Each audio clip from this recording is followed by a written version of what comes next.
tal, chicos? En esta ocasión vamos a ver un video pues corto, resumido más o menos acerca de lo que es la energía, el potencial eléctrico, la corriente, la resistencia y la potencia eléctrica. Son varios temas relacionados con las cargas en movimiento y con algunos datos que nos van a ayudar para comprender posteriormente pues algo acerca de circuitos.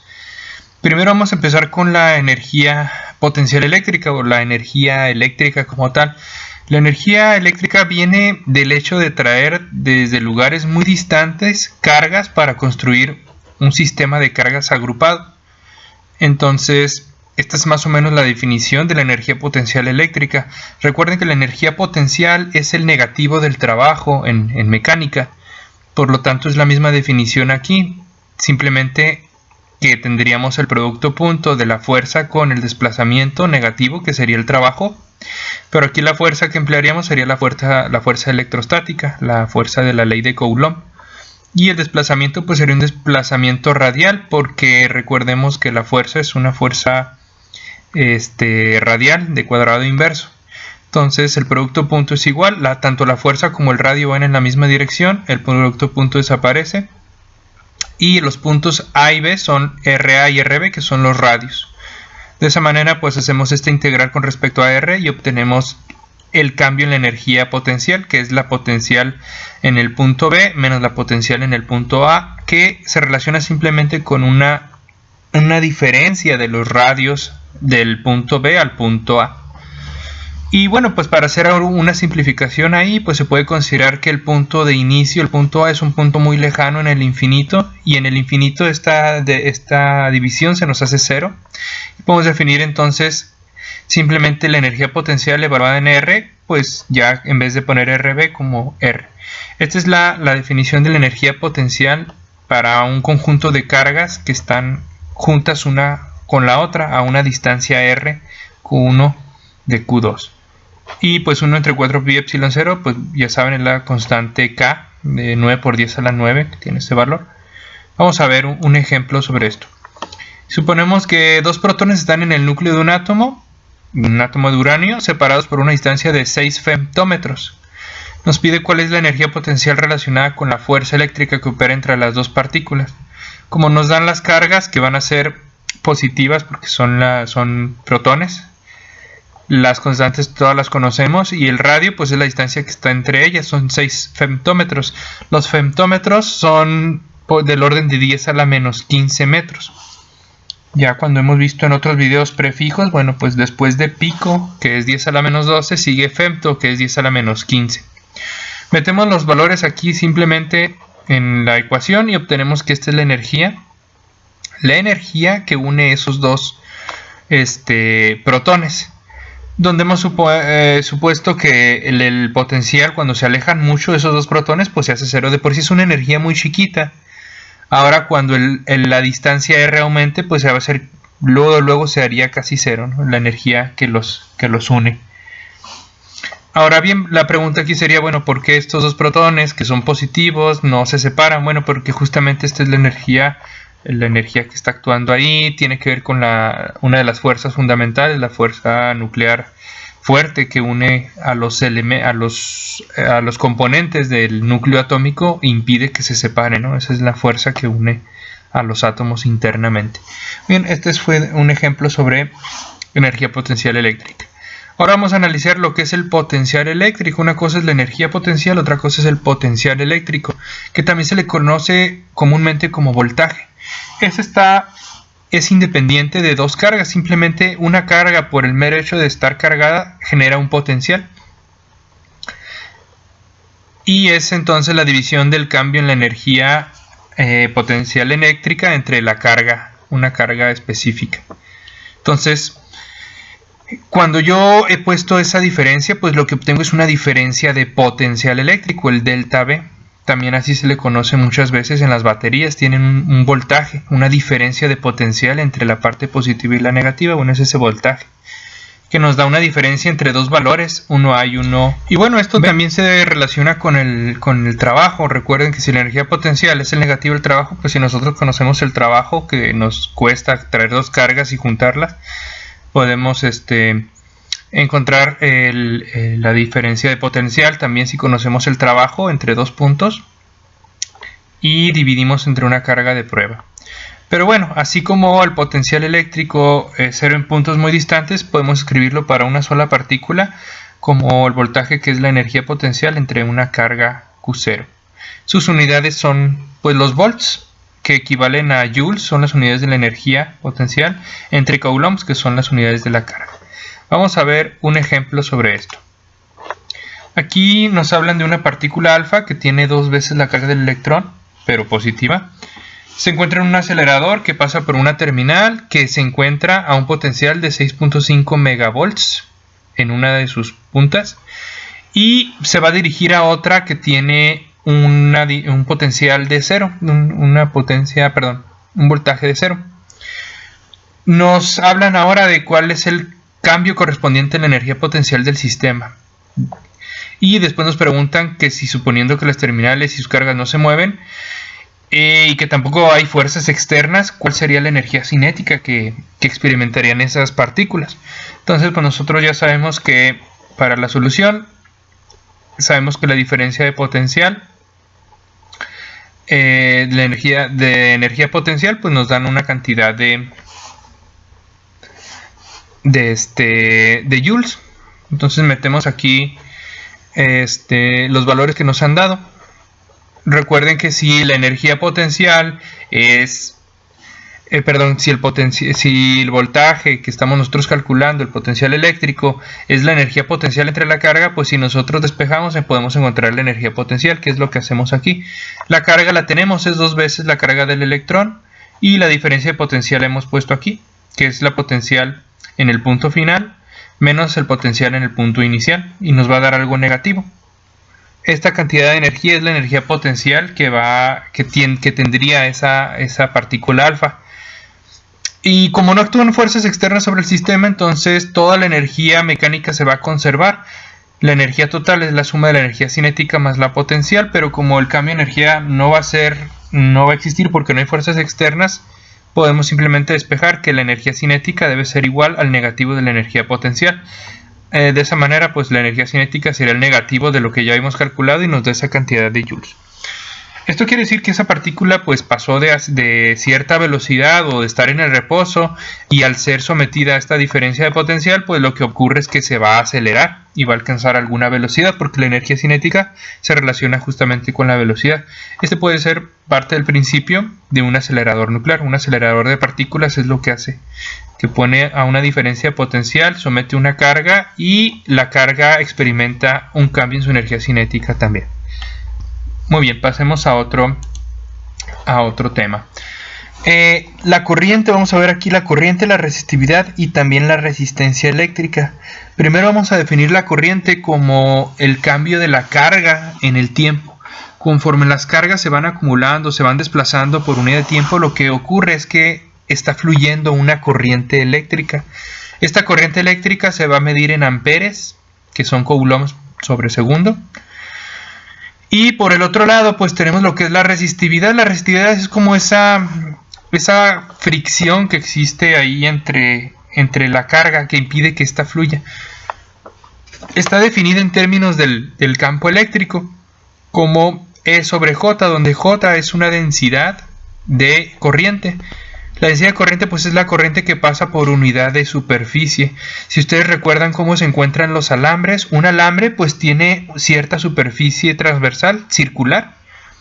Entonces sobre esa superficie se puede poner una diferencia de potencial, que el alambre mide cierta longitud. Esta es otra definición del campo eléctrico en términos de la diferencia de potencial. Y se divide entre la corriente por unidad de área. Eso nos va a decir... Con esto se puede medir justamente la resistividad.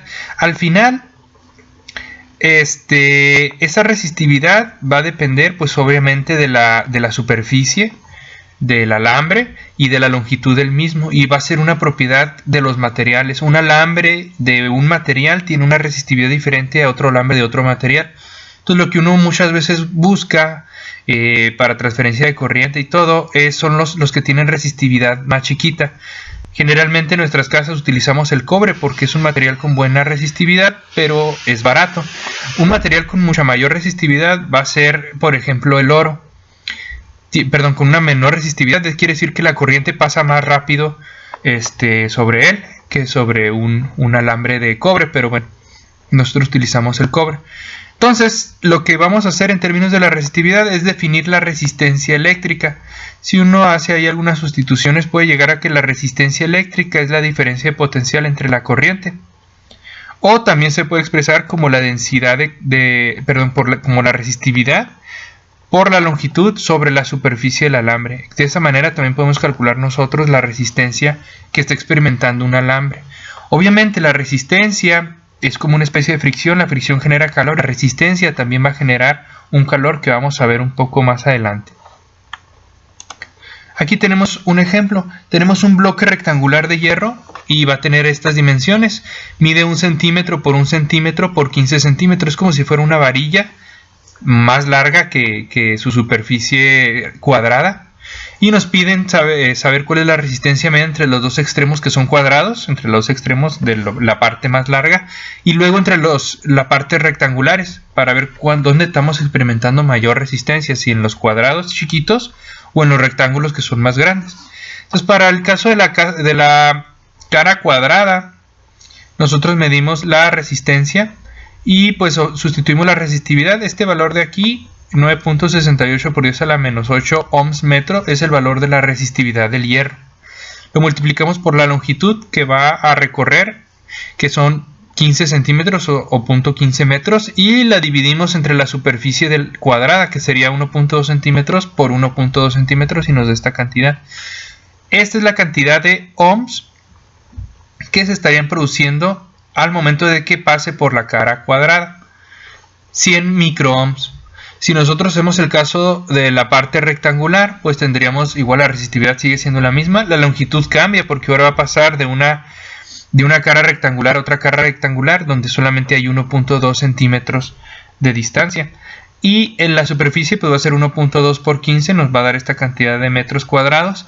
Hacemos los cálculos y resulta que la resistividad es la resistencia es más chiquita en la cara rectangular a rectangular que de la cara cuadrada a la cara cuadrada. Eso pudiera ser una ventaja, pero ¿cuál sería la desventaja? Pues que es más fácil construir alambres largos que alambres muy anchos como este, ¿no? Con mucho más grosor.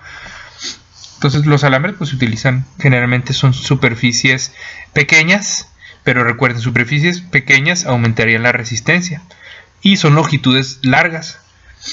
Entonces la resistencia es más grande entre más largo sea el alambre y entre más delgadito sea. Si nosotros quisiéramos resistencias más chiquitas, tendríamos que ponerle una superficie o un alambre muy muy grueso para que eso suceda. Y de esa manera uno puede hacer resistencias. De hecho, las resistencias están hechas más o menos con esta metodología, con el análisis de la longitud y de la superficie, ¿no? Y por eso tienen diferentes valores. Lo malo es que están estandarizados y ya luego cuando uno analiza los circuitos puede saber las resistencias equivalentes, dependiendo si están en series o en paralelos, pero bueno, eso no lo tomaremos en cuenta en este video. Muy bien, ahora pasamos a la parte de potencia eléctrica. La potencia eléctrica tiene que ver sobre todo en los circuitos óhmicos que funcionan con materiales óhmicos, donde se aplica la ley de Ohm, de la cual pues no hemos platicado en este video. En este tipo de circuitos, bueno, la potencia se relaciona con la corriente y con la resistencia. La potencia es qué tanto trabajo nos cuesta a nosotros hacer funcionar algo.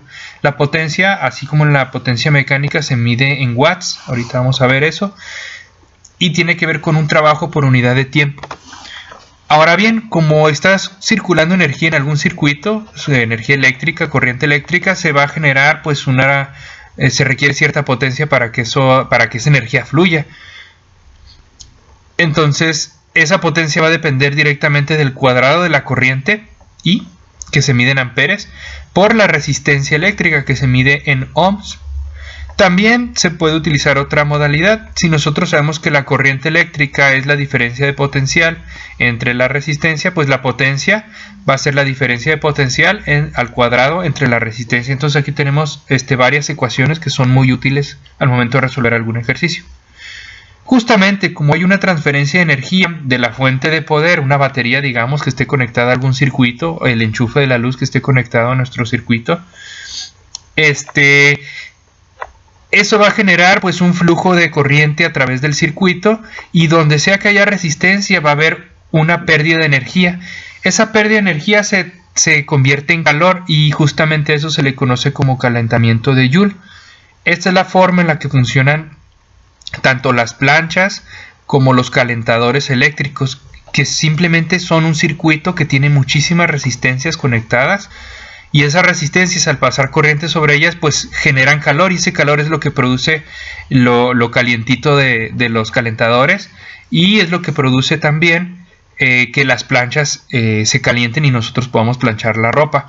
Justamente para generar tanta resistencia y tanto calor, para generar tanto calor se necesita mucha resistencia, y si se necesita mucha resistencia, pues la potencia es directamente proporcional a la resistencia. A mayor resistencia, mayor potencia. Es por eso que las planchas utilizan o gastan mucha luz, porque la potencia necesaria para poder hacer circular cierta corriente por ese circuito, que es muy resistente a la electricidad, debe ser muy grande. Entonces, si ustedes checan más o menos la potencia que requiere una plancha, van a darse cuenta que es de alrededor de 1200 watts. Es la necesaria para poder hacer circular esa corriente y calentar la placa de metal, que es la que nos ayuda a planchar la ropa. Entonces, todo lo que produce calor necesita mucha potencia para funcionar. Igual hay otros aparatos eléctricos que la necesitan y no necesariamente producen calor, pero el trabajo que realizan es mucho, como una lavadora. Entonces vamos a analizar un ejemplo sobre la potencia eléctrica. No hay que confundir la potencia con la diferencia potencial, se miden en unidades diferentes. Ya vimos que la potencia se mide en watts y la diferencia potencial se mide en volts, pero todas estas cantidades están relacionadas con nuestros aparatos eléctricos. Todos tienen ahí la diferencia de potencial con la que funcionan, que en México pues se utiliza una diferencia potencial de 110 volts, pero la corriente que pasa por ellos y la resistencia pues va a variar dependiendo del aparato que estemos buscando. Y hay veces que no nos aparece la potencia, pero podemos encontrarla si conocemos el amperaje o la corriente. Y si conocemos la diferencia potencial, con eso podemos encontrar la potencia en watts que necesita nuestro aparato eléctrico.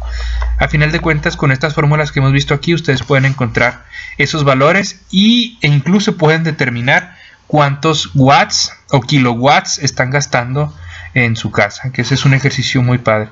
Pero bueno, vamos a ver este problema, lo que nos dice. Dice, un radio portátil de 9 volts, que funciona con una batería de 9 volts, puede ser, y 7.5 watts, dice que estuvo encendido desde las 9 de la noche hasta las 3 de la mañana, y nos dicen cuánta energía pasó por los alambres del radio y cuánta carga pasa por ellos. Como nos están preguntando por energía, recuerden que la potencia eléctrica, los watts, es energía por unidad de tiempo. Entonces de aquí yo puedo despejar rápidamente la energía necesaria como la potencia por el tiempo que estuvo encendida. Como todas las unidades son del sistema internacional, pues hay que transformar todo a segundos, aunque nos den horas. Entonces aquí yo puse la multiplicación, 7.5 watts por 6 horas que estuvo encendida, por 3600 segundos de cada hora. De esa manera encuentro la cantidad de energía en joules que se estuvo gastando durante la noche. Con la potencia podemos también determinar la resistencia, que es lo que vamos a hacer, porque no nos dice cuánta es la resistencia de nuestra radio, pero la podemos calcular con la potencia y con la diferencia potencial. De esa manera despejamos. La diferencia potencial son 9 volts. Aquí tienen que verificarnos, son 81 volts al cuadrado. Ahí se me fue. Y la potencia son 7.5 watts. Hacemos la división y nos dan 10.8 ohms. Esa sería la resistencia que está generándose en el circuito del radio. Como tenemos la resistencia, podemos encontrar la corriente. Con la diferencia potencial y la resistencia lo sustituimos y nos dan 0.83333 amperes. Como la corriente es una carga que se gasta o que se genera durante cierto tiempo, y nosotros conocemos el tiempo, que son 6 por 3600 segundos, podemos despejar la cantidad de carga. De esa manera despejamos y multiplicamos simplemente el amperaje o la corriente eléctrica por los segundos que estuvo funcionando y nos dan aproximadamente 18.000 coulombs. Debe ser exactamente 18.000 coulombs si consideramos todas las decimales después de .833333. Muy bien, pues con esto pues se puede ver un ejemplo de la utilidad de la potencia eléctrica, la diferencia potencial, la corriente. Un ejercicio muy útil sería, si ustedes revisan sus recibos de luz, aparecen en un consumo en kilowatts hora. Es decir, cuántos kilowatts por hora se estuvieron gastando durante el mes. De esa manera pues se les cobra a ustedes la luz. Si ustedes saben cuántos kilowatts hora gastan sus aparatos eléctricos y cuánto tiempo los tienen encendidos durante un mes, pueden estimar con el precio que les dice que les cobran por kilowatt, pueden estimar su gasto mensual o bimestral de luz. Y eso es bastante útil, ¿no? Todos los aparatos eléctricos, a mayor resistencia, pues mayor potencia, y a mayor potencia, mayor costo de electricidad es el que se nos está cobrando. Es por eso que es luego útil nosotros fijarse en la eficiencia de nuestros aparatos o verificar cuál es la potencia que necesitan para funcionar. Recuerden, todos los aparatos que generen calor, que su funcionamiento sea generar calor, requieren mucha potencia, y eso es mucho gasto monetario al término del mes. Entonces por eso los recibos aumentan, y cuando ustedes utilizan en invierno sus calentadores eléctricos, porque están requiriendo mucha electricidad para funcionar. Pero también en el verano, pero pues eso es por otras razones, cuando uno utiliza los aires acondicionados o los aparatos de aire para el calor. Ese sería otro rollo, pero en el caso de los aparatos que generan mucho calor, pues su costo viene justamente de la potencia y del calentamiento de Joule que estos aprovechan. Muy bien, pues este video ha sido más o menos todo lo referente a lo que es potencia eléctrica, energía potencial eléctrica, la diferencia de potencial eléctrica, la corriente eléctrica y la resistencia eléctrica. Más o menos con esto pues se pueden dar un panorama de la utilidad de todas estas cantidades, sobre todo al momento de utilizarlas nosotros en nuestro uso diario, en los aparatos eléctricos que utilizamos. Bien, espero que les haya gustado y nos estamos viendo en otra ocasión, muchachos. Si te gustó el video, apóyame con un like y compártelo. Puede ser que tus amigos lo necesiten y les pueda servir de ayuda.